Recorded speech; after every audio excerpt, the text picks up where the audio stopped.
a huge waterway, a route to the rest of Scotland. The Clyde was full of fish then.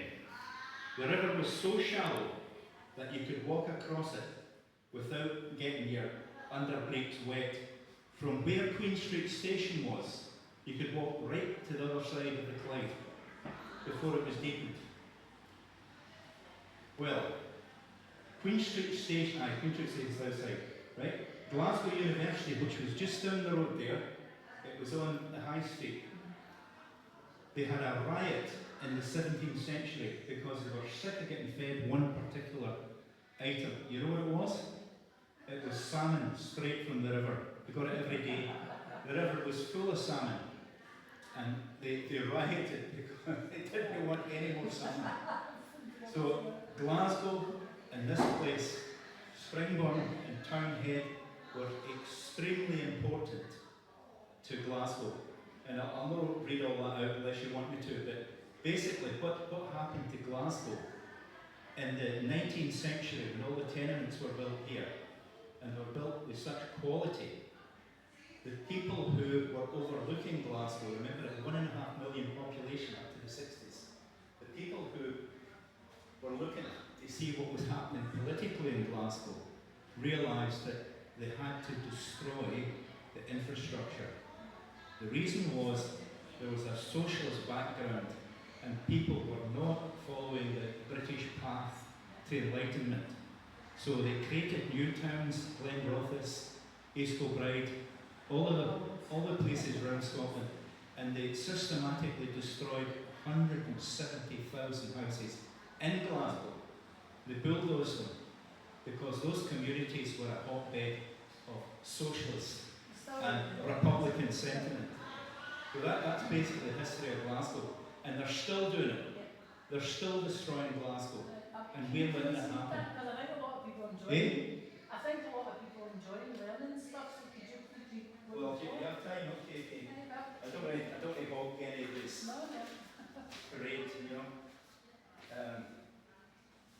It's a wee bit disjointed, I'll just... Right. Just to say, what has been done to Glasgow has not been done by happen chance. A deliberate destruction of medieval Glasgow in the 19th century, unlike Edinburgh. It was followed in the 20th century by the construction of some of the most magnificent tenements right here in Glasgow, of the most carefully detailed featured designs, and created by patriotic architects who loved and lived near what they designed, works of art in stone and brick. But patriotism had to be destroyed. Our colonial masters, who saw our happy communities like Springburn as a threat to the British English hegemony, the mainly socialist mentality of Springburn and Townhead, right here, existed long before the rise of the British Labour Party. The Labour Party, grabbed this brotherhood of communities and pretended to be their guardian. This community strength was eventually seen as a threat when feelings of unfair inequality and nationhood became blended together. In the 1950s, Scotland, with the Stone of Destiny being brought back to Scotland, had a major effect on our collective identity of Scots.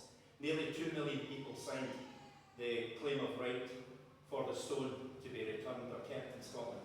The BBC and the media had to squash these feelings of belonging to Scotland and replace them as North British.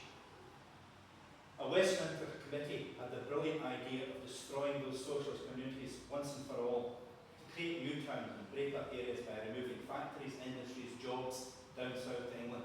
It's still happening today, no matter what the cost. This happened in the 60s, it's still going on, happening today. The British government not only dislike the Scots, they fear them. So the Scots patriots and other essentials to keep